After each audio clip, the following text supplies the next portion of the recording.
Hi guys! Welcome dito sa The Sun Tarot. Ang reading nito ay for collective for anyone who can resonate sa reading nito. This is a collective reading and a general reading.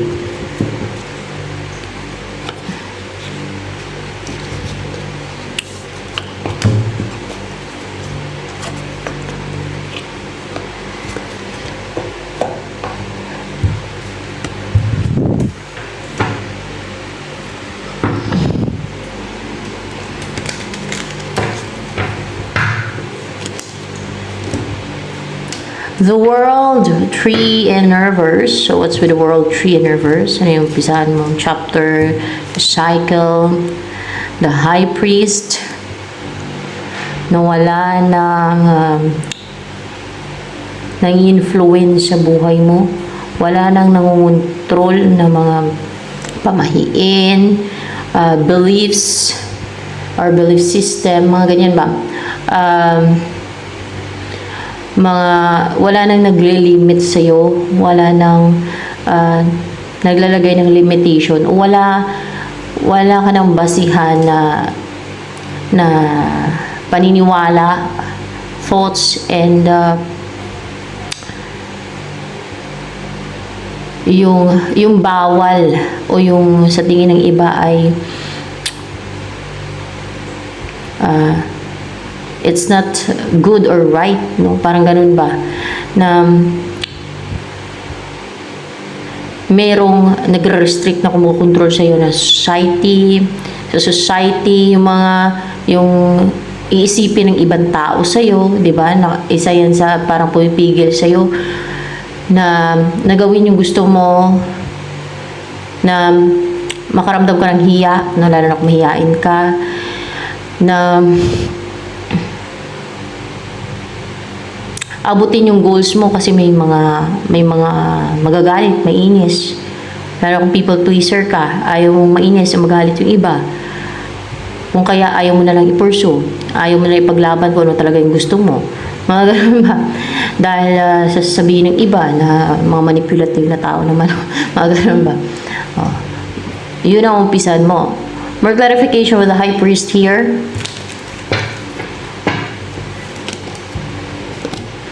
Yung ano ka na kung may nag-set ng rule sa'yo spiritually, kung may may inang influence sa'yo ng energy nila or spiritual attacks, spiritual boundary, inilagyan ka ng boundary, nilimitahan ka, no, na spiritual na gawa, ay hindi ka na nun ma-influensyan, hindi ka na nun yung ma-shape pan yung buhay mo. Hindi ka na mahinder o malimitahan nun. Mawala na yun sa buhay mo. Ano tong mga, the moon in reverse, yung mga deceit and scheme nila. Deceit and scheme na alam mo na malalim to na ginawa nila sa'yo na spiritual to na ginawa nila sa'yo na mga pwede ding manipulation sa mind mo din, ganon. Hindi, sa finances mo, manipula nila yung finances mo. Hindi. Sa buhay mo, yung kung ano yung dapat mangyari sa'yo, hindi yan buhay mo. Yung destiny mo gusto nilang kontrolin, ganun. Yung destiny mo yan. Yung destiny mo na parang in-influensya nila yung mind mo din na isipin mo na you don't deserve kung ano yung nakadestin sa'yo, kung ano yung para sa'yo, lalo kung alam mo na yung destiny mo, or isipin mo na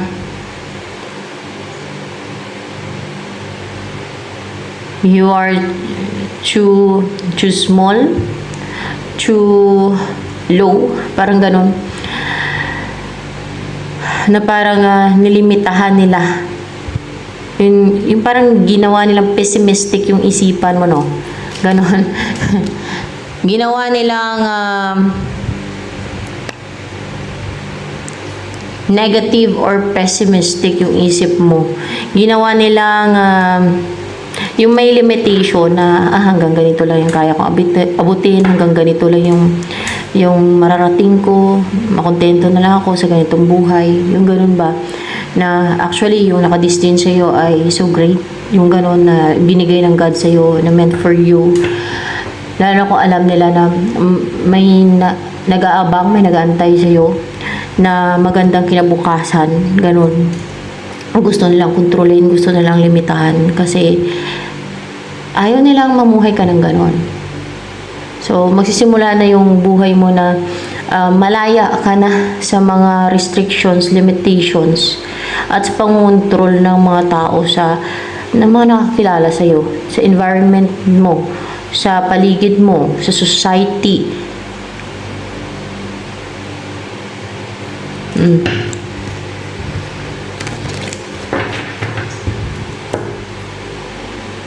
It's your destiny yung gusto nilang kontrolin, na hindi mo hindi mapasayo, hindi mo ma-experience yun, na hindi mangyari yun sa buhay mo. Yung kung ano yung nakalaan sa'yo, kung ano yung nakadestin sa'yo, kung ano yung nakatadhana sa'yo.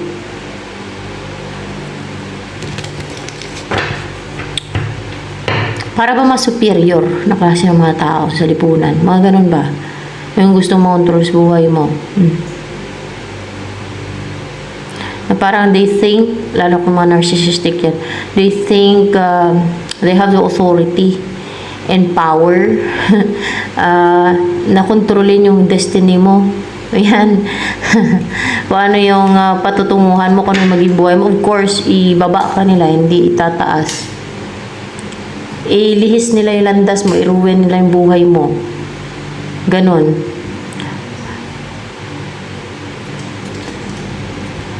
Hindi maganda yung kanilang intention sa'yo kasi those people are selfish. Gusto nga nilang manipulahin yung destiny mo eh. Gusto nila, sa kanila mapunta yung destiny mo. Tingnan natin. Hindi naman. Ayaw lang nilang mapasayo ang destiny mo. Kung ano yung nakadestin sa'yo. Ganun. Destiny. Destiny. Tungkol sa destiny. Ano pa tong the world in reverse? The world 3 in reverse na umpisa mo. Parang a new cycle yan, a new beginning in your life. Yung hindi ka na stagnant, hindi ka na natatali, napapatingga ng mga yan, hindi na stagnant yung buhay mo. So, ibig sabihin, you are free. You have the freedom to do what you want, to achieve what you want in life, to pursue your goals, and to live life na nakadestined for you. Malaya ka na, may freedom ka na, hindi ka na nare-restrict, hindi ka na nila nasasakal, hindi ka na nila napipigilan. Ayan, yun na yung umpisahan mo.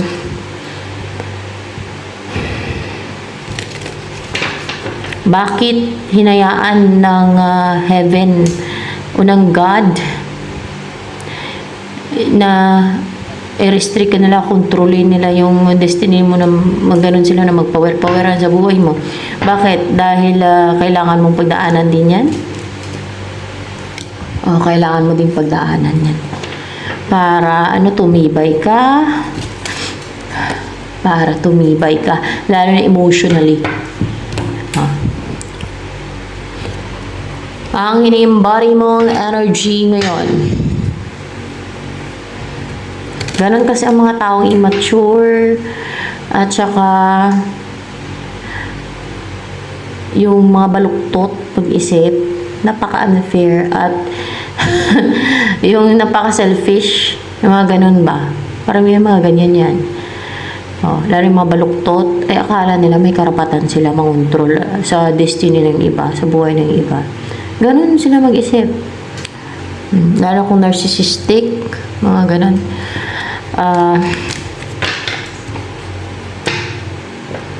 Sabi niya, hindi niya deserve na maging successful o ang yumaman. O, diba? Mga ganun yun. Parang tingin nila sa sarili nila ay may karapatan sila, may authority na kontrolin, hadlangan, pigilan ang destiny ng iba. Dahil alam niyo kung bakit, ano umira dyan? Insecurities and inggit. Ayan, sa mga taong ganon. So, that's why, ganyan sila. And selfishness, greediness. Ano ang in-embody mo energy ngayon? Destiny. You're ready for your destiny. Meron ka talagang destiny. You're ready for your destiny. Ano yan? Nire-ready ka na sa destiny mo? Oo, nire-ready ka na sa destiny mo. Anong destiny to na nire-ready ka na sa destiny mo na yan? Ano yung destiny mo na yan? Ano kaya yan? Ay, yung lilipad ka, kasi parang may pakpak ka na, lilipad ka ng mataas, you will achieve great heights, no? Your goals in life, ganun. Pero it doesn't mean na may pakpak ka talaga na parang ibon, ha? Parang you are capable, you are enthusiastic, passionate, and fierce, full of strength and full of stamina. Fiery, maapoy ka, parang ganun, maapoy sa energy, no? And vitality, full of vitality. You are capable to achieve great heights nga na liparin ang mga pangarap mo, na abutin ang mga goals mo sa buhay, o yung mga kung ano man tong dapat mong maabot, no? And you are brave, no? You have that braveness, confidence, enthusiasm, bold and daring, ganyan ba? You're capable. So, kung ano yung nakadestin sa'yo, syempre, ikaw yung nakadestin dyan. Kaya, ikaw ang capable sa destiny mo. Kung ano yung nakadestin sa'yo, it's for you. Para talaga yan sa'yo, no? So, ganun. Ano ang gagawin mo sa destiny mo na yan? Tingnan natin. Queen of Air. Baka lilipad ka? May pakpak. Related sa paglipad, Queen of Air eh. Or baka panay ka travel niyan. Panay ka sakay sa aeroplano, no? O baka maging pilot ka o o magtatrabaho ka sa aeroplano, di ba? Stewardess, o pwede ganun. Or else, with the Queen of Air, sharp and clear yung mind mo, and you have the ability using you have the ability to see and observe using your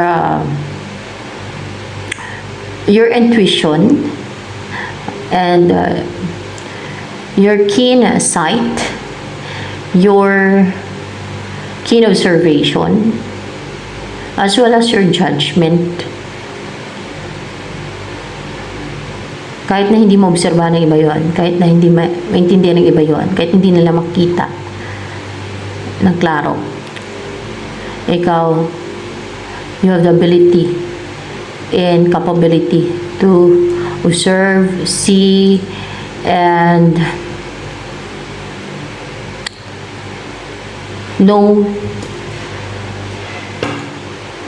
something na hidden or mga tago, mga ganon. Ano pa?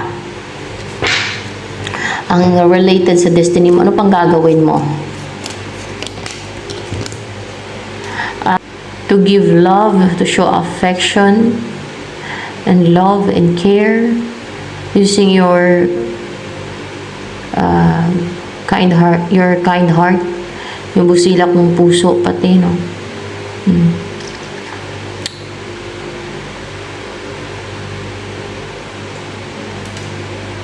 You'll show empathy, kindness to others, na it will transform them and their lives. Pwede din ganon.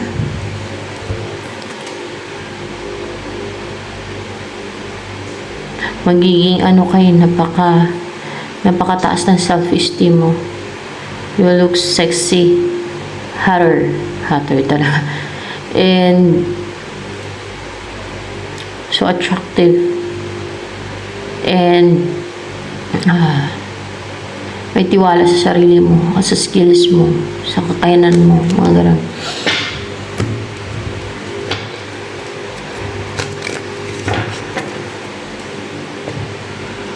Ano pa ang gagawin mo sa destiny mo na yan? Ano yung gagawin mo sa destiny mo na yan?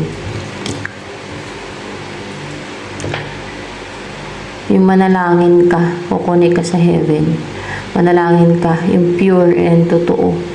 Yung panalangin mo. Using your faith also. And to tell the truth, kasi sumisimula ng truth tong blue eh. And ano pa ang connected sa destiny mo na yan? A union, there is a union na mangyayari. Union with other person, pwede, or with your intuition. Union with other person. Hindi. Union with your intuition. No. It's a union with the Holy Spirit. It's a union with the Holy Spirit. Magkakaroon ng union sa inyo ng Holy Spirit. So, i-guide ka na ng Holy Spirit yan. Ganun yun pagka may mga mission or destiny. Bababa si Holy Spirit para i-guide ka. Ganun yun. May-unite sa'yo ang Holy Spirit. Sama yan. Yun ang mag-guide sa'yo. Yun ang gagabay sa'yo. Yun ang magdadirect sa buhay mo, sa'yo.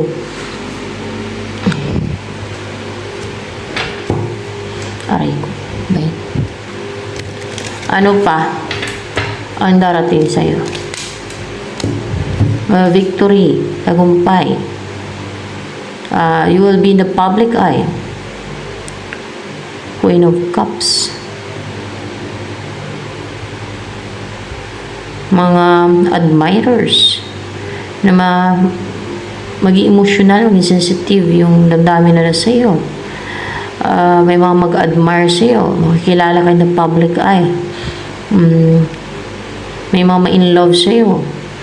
May hahanga sa iyo. May maging emotional pagdating sa iyo. Ganun yun. Pagka magkakaroon ka ng fans, mga ganyan. Magkakaroon ka ng mga fans. Tingnan natin. Magkakaroon ka ng mga, hindi naman fans. Magkakaroon ka ng mga admirer. You will be, yes, magkakaroon ka ng mga admirer. Na may in love sa iyo ba? Ganun. Na pagdating sa'yo, nagiging emotional sila. Alam mo yung nag-imot-imot, mga ganun. Emotional. Malapit yung loob nila sa'yo. Nag-care sila sa'yo. Na they feel in love with you. O ganun ba? Kahit admirer mo lang. Ano pa? Anong darating na buhay sa'yo?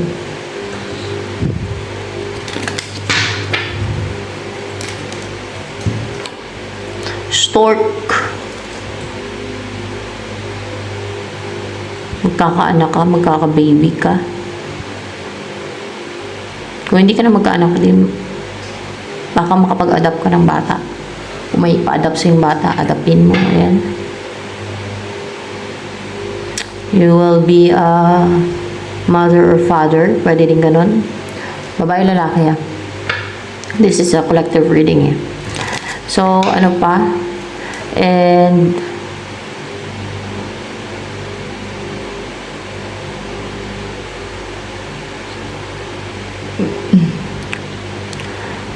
full of love and emotion. Ma-attach ka sa magiging baby mo, ganon. Ano pa magiging buhay mo? Umpisa na yan. Ano yan? There's a new, the world tree in reverse. Gentleman. You will be in a relationship. In a new relationship, magkakaroon ng new relationship. You will be in a new relationship kasi may mag-pursue sa'yo. May maglakas loob na matapang, no? And courageous na person na suyuin ka, ligawan ka, o i-pursue ka, ganun. Ano pa ang next na mangyari sa buhay mo, pisawang buhay? Yan na siguro yung magkakaroon ng anak sa inyo. Letter. May ma-receive kang letter, no? Galing sa person na emotional sa'yo. Dito ba galing sa tao na yan? Na mag-pursue sa'yo? Sa Seven of Swords. Ito na una. Oo. Diyan galing sa tao na yan.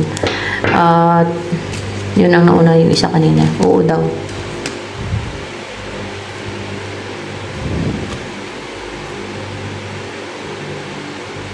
At mukhang mawala na din yung visa. Pero ang sagot, oo. Galing dito sa tao na to. Mawala na yung visa ng mga ginawa ng witch sa'yo. Wala na yan. Kasi in reverse eh. Wala na yung mga baggage na sinint nila sa'yo. Babalik na. May babalikan. Saan babalik? Sa mga witch? Yung ginawa nila? Sa mga witch? Oo. Yung mga atake nila, babalik sa kanila. Alam ko yung mga witch na yan. Naglalagay din sila ng depensa, guys.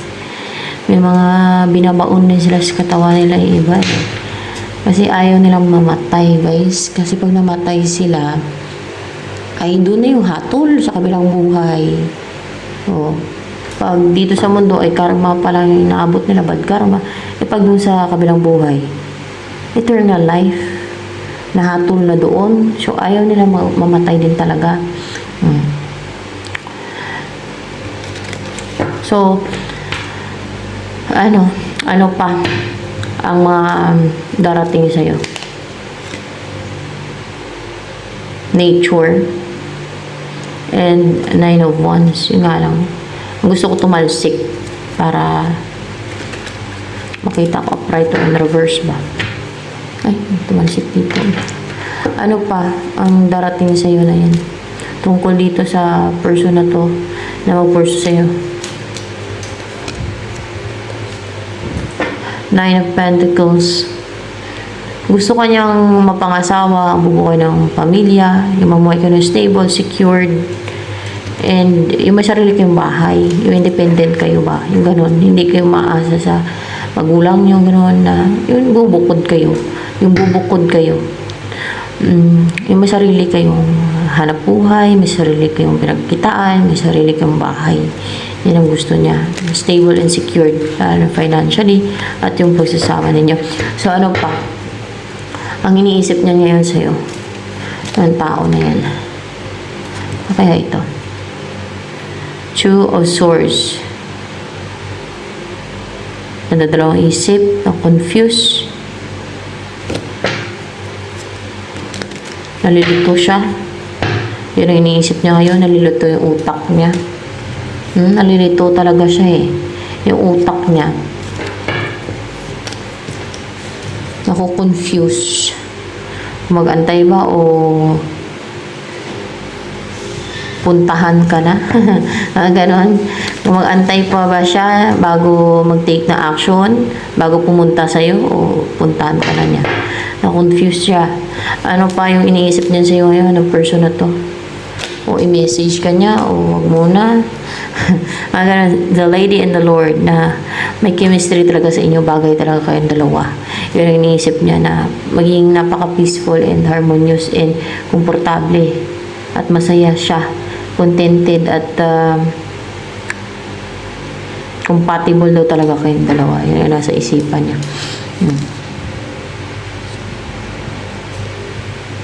Seven of Pentacles. Upright ba to? In reverse. Actually, ayaw niyang patagalin pa eh. Yung magtiyaga na mag-antay kung kailan kumilos. Kasi gusto nilang ma-reunite kayo eh. Ma-reunite, na magkita kayo, celebrate, mga ganon. Para maging magaan, may balance, at alam yung healed na yung puso niya, mga ganon. Relax at kalmado yung pakiramdam niya, yung isipan niya, yung buhay niya. Maging happy na siya sa buhay niya. Ganon. Mag-rejoice na. The seed here.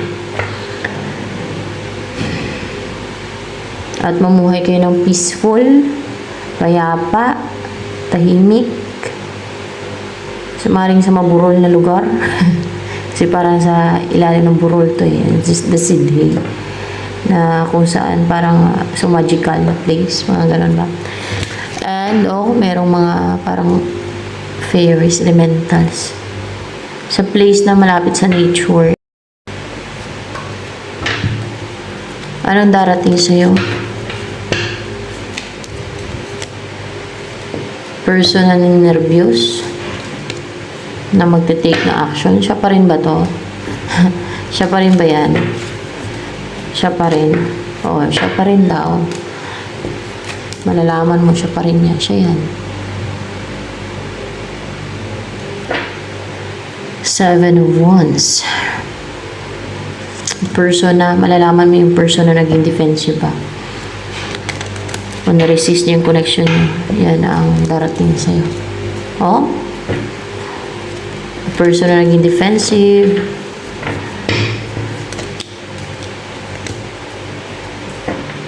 Ten of Cups.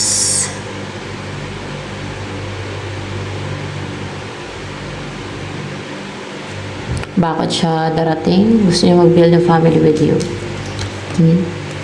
Gagawin niya lahat para gagamitin niya lahat ng tools niya para mangyari na itong gusto niya. Pangasawa ka, ganyan, magkaanak kayo, and